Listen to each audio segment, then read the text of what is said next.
School and কলেজের দশম শ্রেণীর ছাত্রী আত্মহত্যার ঘটনায় বিক্ষোভ করছে তার সহপাঠীরা। সকাল থেকে স্কুল ভবনের সামনের রাস্তা আটকে বিক্ষোভ করছে তারা। এ সময় স্কুল ভবন এবং গাড়িতে ভাঙচুর চালাতেও দেখা গেছে বিক্ষুব্ধ শিক্ষার্থীদের। এ নিয়ে আরও জানাতে দনিয়া থেকে আমাদের সঙ্গে যুক্ত হচ্ছেন কামরুল হাসান জনি। জনি, এই মুহূর্তের পরিস্থিতিটা কেমন দেখছেন সেটা একটু বলবেন। শিক্ষার্থীর আত্মহত্যা নিয়ে অভিভাবক, শিক্ষার্থীরা তাদের প্রতিক্রিয়াটা কেমন, তারা কি দাবি জানাচ্ছেন একটু বিস্তারিতভাবে জানাবেন আমাদের। আরিফিন, ধন্যবাদ। আমরা আসলে সকাল থেকেই যে দনিয়ার যে ব্রাইট স্কুল অ্যান্ড কলেজ, আমরা এখানে অবস্থান করছি। সকাল থেকেই দেখছি যে শিক্ষার্থীরা এখানে আন্দোলন করে যাচ্ছেন। বিক্ষুব্ধ শিক্ষার্থীদের সঙ্গে আন্দোলনে অংশগ্রহণ করেছেন এখানকার স্থানীয় জনগণ এবং অভিভাবকরা। এই আন্দোলনকে নতুন মাত্রা যোগ করেছে এবং আমরা যেটি সকাল থেকে দেখলাম যে তারা স্কুল ভবনে তারা ইটপাটকেল নিক্ষেপ করেছে এবং আমরা দেখেছি যে পুলিশ এখানে যখন এসে এই ভবনটি যখন উদ্ধারের চেষ্টা করে, যে বিক্ষোভকারী যে শিক্ষার্থীরা আছে তাদেরকে সরিয়ে দেওয়ার জন্য যখনই চেষ্টা করা হয় তখন থেকেই শিক্ষার্থীদের বিক্ষোভ আরও বেশি উত্তাল ছড়িয়ে পড়ে এবং তারা চেয়ারম্যান যিনি আছেন এখানে এই ব্রাইট স্কুল অ্যান্ড কলেজের যিনি চেয়ারম্যান লিটনের গাড়ি ভাঙচুর করতেও দেখা যায় এবং পাশাপাশি আমরা দেখেছি যে স্কুল ভবন তারা ভাঙচুর করেছে, স্কুলের আসবাবপত্র তারা ভাঙচুর করেছে। আমরা অভিভাবকদের সঙ্গে কথা বলার চেষ্টা করছি। অভিভাবকরা বলছেন যে দীর্ঘদিন ধরেই এই স্কুলের যারা শিক্ষার্থী আছে তাদেরকে বিভিন্নভাবে মানসিকভাবে নির্যাতন করা হয়, মানসিকভাবে তাদেরকে কষ্ট দেওয়া হয়। অর্থাৎ এখানকার যারা শিক্ষিকা আছেন তাদের বিরুদ্ধে অভিযোগের আঙ্গুল। পাশাপাশি এই স্কুলের যিনি পরিচালক লিটন, তার বিরুদ্ধে সবচেয়ে বেশি অভিযোগ। আমরা স্থানীয় জনগণের সঙ্গে আমরা কথা বলার চেষ্টা করেছি।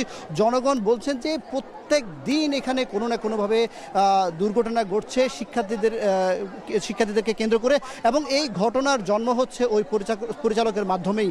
এবং আমরা সকাল থেকে পুলিশের সঙ্গে কথা বলার চেষ্টা করছিলাম যে শিক্ষার্থী আত্মহত্যা করেছে যে গতকালকে, সেই শিক্ষার্থীর ব্যাপারে কোনো অভিযোগ পেয়েছেন কিনা আমরা জানতে চেয়েছিলাম। এখানকার যে ওসি আছেন স্থানীয়, তার কাছ থেকে আমরা জানতে চেয়েছিলাম এবং ওসি বলছেন আসলে এখনও পর্যন্ত অভিভাবকদের পক্ষ থেকে কোনো ধরনের অভিযোগ তারা পাননি।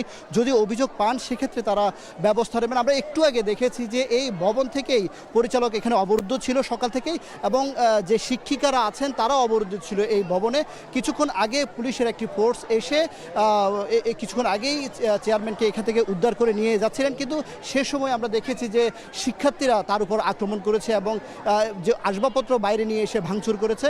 এবং এখনও পর্যন্ত আপনি নিশ্চয়ই দেখছেন যে এখনও পর্যন্ত বিক্ষুব্ধ যে শিক্ষার্থী আছেন এবং যারা অভিভাবক আছেন, স্থানীয় নাগরিকরা আছেন, তারা এখনও পর্যন্ত ভবনটি ঘিরে দাঁড়িয়ে আছেন এবং কিছুক্ষণ পরপর আমরা দেখছি যে শিক্ষার্থীরা কিছুক্ষণ পরপর স্লোগান দিচ্ছে এবং তারা আসলে চাচ্ছে যে এই যে আত্মহত্যার ঘটনা, এটা শিক্ষার্থীদের দাবি যে এটি আসলে আত্মহত্যা নয়, এটি বরং হত্যার শামিল। কারণ দীর্ঘদিন ধরে এখানকার যে শিক্ষার্থী আছে তাদেরকে আসলে বিভিন্নভাবে তাদেরকে আসলে মানসিকভাবে অত্যাচার করা হয় এবং শিক্ষিকাদের ব্যাপারে যে আমরা যতটুকু জানলাম যে এখানে আসার পর থেকে